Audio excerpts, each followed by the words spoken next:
Alright, Brookfield here. Welcome to Series 2 of The Blues Show, Episode 1.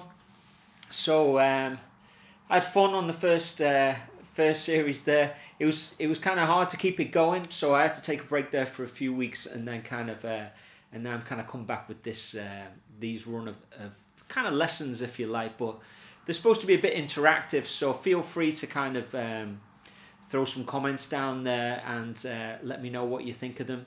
My approach with this is like taking, if you've been following the first series, you'll kind of know this, is taking really small ideas and blowing them up and running with them. Instead of killing ourselves trying to learn, 64 bar guitar solo, we're really just trying to learn a 1 bar or 2 bar guitar phrase which sounds really authentic and the real deal, and then just trying to put it into our playing and put it in different positions and different keys. And I hear a lot of people on the internet teaching, saying, oh, you don't have to do it in different keys, you don't have to do it in different positions. But that's kind of cool if you don't want to, but I find that I get a lot of value out of taking a lick and really exploring it and just analysing it and smashing it and ripping it apart and looking inside it. What's going on in there, in that lick? So let's have a look at the first lick, will we? Which is going to be a Clapton lick. Sunshine of Your Love, 2 minutes and 28 seconds in, he plays...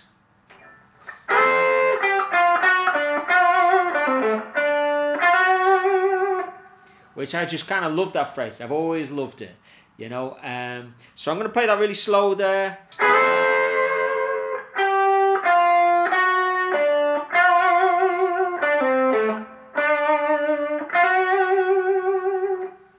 So it's basic pentatonic, but he's popping in the major thirds, and that's really good fun. I really... something that if you can get that into your playing, that's going to really help you sound authentic and sound like B.B. King does it, Clapton does it. If they do it, everybody else does it. So okay, so that's it in D. Let's check it out in the key of C. So all we have to do is move it down 2 frets.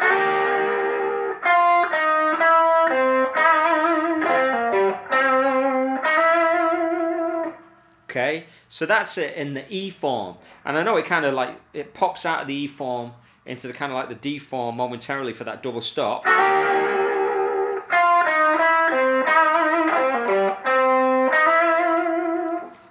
But the majority is in the E form. So let's go through a few different forms here and play that lick and see what it inspires and hear what it sounds like. So here we are, C chord, A form.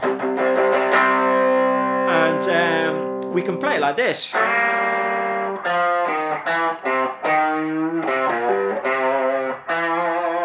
Or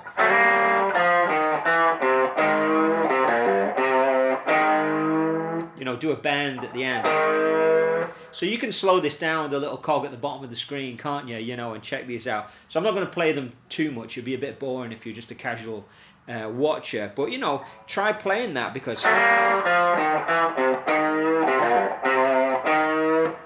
that's the A form.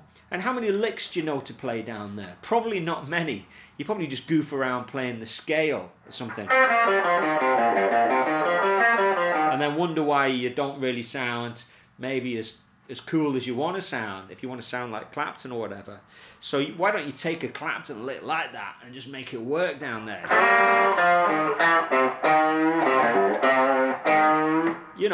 You could build a brand new riff out of that.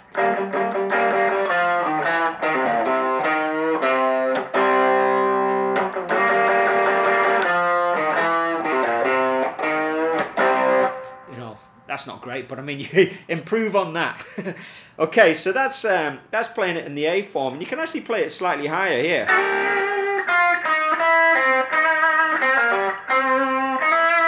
That sounds pretty rocking to my ears now.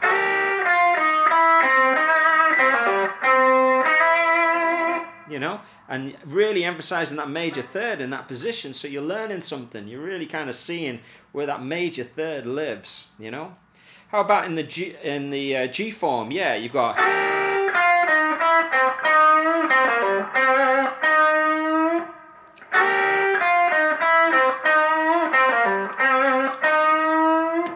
bend into the major third at the end, but I could go.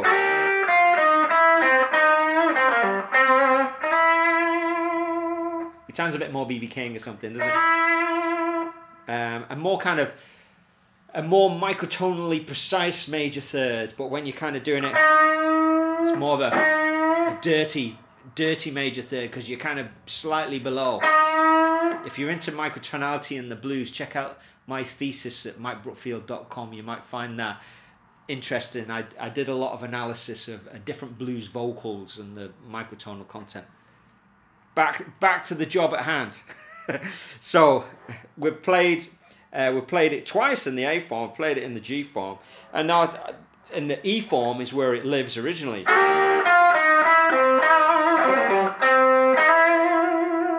You know, and that's kind of rocking. Okay, and then we're in the D form. How are we going to make that work? So,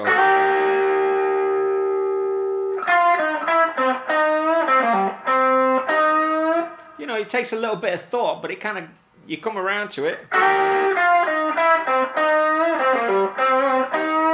Again, I'm bending up to that major third at the end to make it sound more rock and roll, you know. And then how about the C form at the end? So we've got like,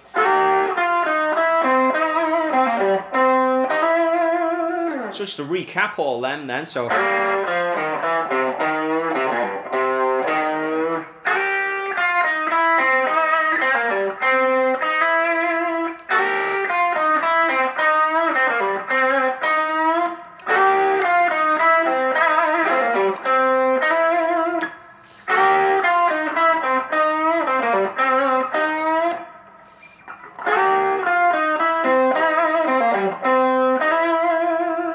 I feel now like I've really explored that lick, and it's kind of inspired me to, you know, think about how to riff or solo in different areas of the neck.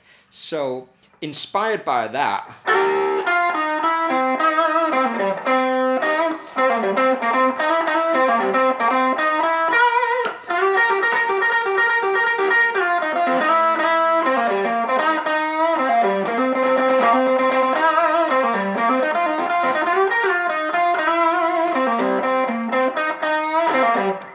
not normally play in that area, but because I've just explored that lick, it's kind of really kicked off an interest in kind of playing in that area instead of just playing in the E form all the time.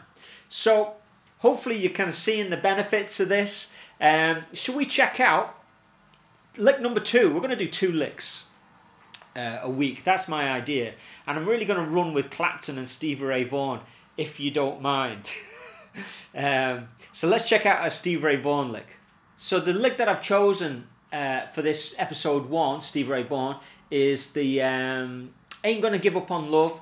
5 seconds in, he does that classic.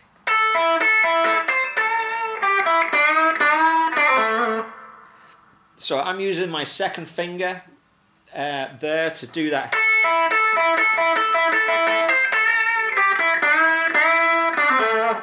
And then it gives it that little bit more of aggressive slap, you know. So I've always loved that lick, and I kind of pop it in my solos all the time.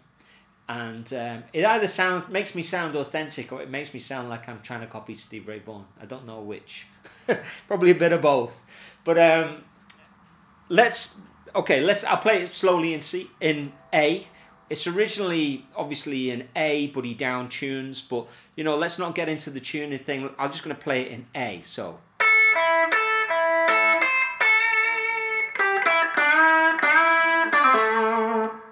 okay, now let's move that up to C.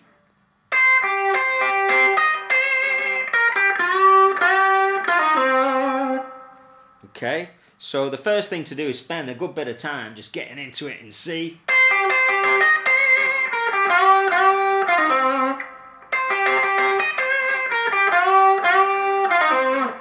Okay, now I'm going to go down the neck and I'm going to go through the 5 forms again and see if I can make it work. You know, I'm doing this on the fly now. You probably think I've been practicing this, but I did run it once, but I mean, you have to think about it, you know, to kind of make it work. So again, I'm using my knowledge of intervals. I know that he starts on the root, and then he goes backwards and forwards to the fifth. And then that's the flat and third. So I studied with a guy called Charlie Bernacos for 9 years, and we did basically 9 years of this, studying things mainly through intervals. You know, every 2 weeks I'd get a lesson, and it'd be like a little phone number, you know, and they'd generally be kind of intervals, and I'd have to practice these intervals over all chords and all keys and all positions, you know. So you can see why I'm a big advocate of like taking an idea and exploring it all over the guitar neck, not just kind of learning by rote, as in, you know, learning the guitar solo to, say, Hotel California, and then playing it all the way through, and then not really knowing what you're doing. You know, I suppose, you know, we can teach and we can learn a lot through that, but I mean, when it comes to vocabulary and really learning the blues vocabulary, we need to dig a bit deeper and find out what's kind of going on, to really explore it and have fun, you know. So take that lick. So I'm going to go down here.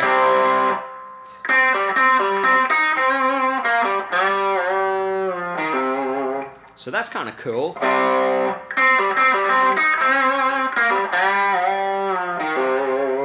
I like the way you bend with your first finger. That's really B.B. King as well. And it's hard. My finger's starting to suffer there.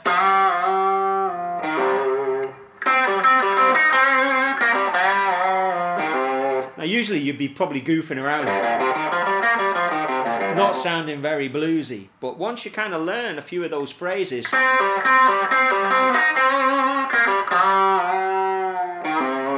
you know, you're more likely to spill out something that sounds, you know, cool. Let's go up to the G form here.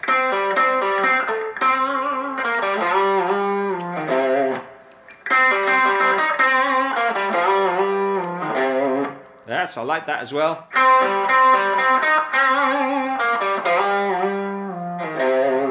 And then the original one, really. And then let's go up to the D form.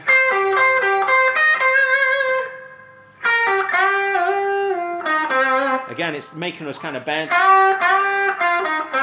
with the first finger. Yeah, I really like that. And then this is in the C form now. You can bend up. It's probably slightly easier to bend down. So, I'll recap all of them, will I?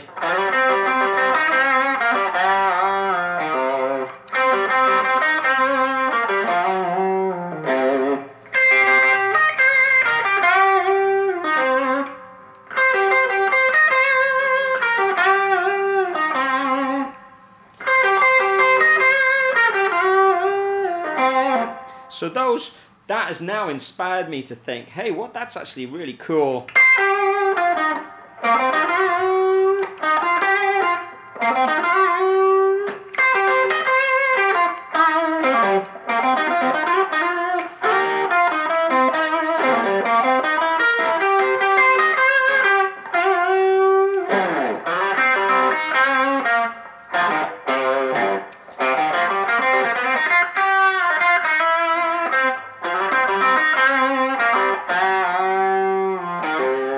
Okay, so now I'm kind of really exploring the neck and using an authentic hot lick by, you know, Stevie Ray Vaughan and making it my own. And I was obviously popping in a little bit of that Clapton lick in there. So there you go. There's Blues show number episode number 1 in series 2. I hope you like this format. It's kind of hard for me to. On the last series, I was putting a lot of footage in of different people, and it was making it really, really hard to upload.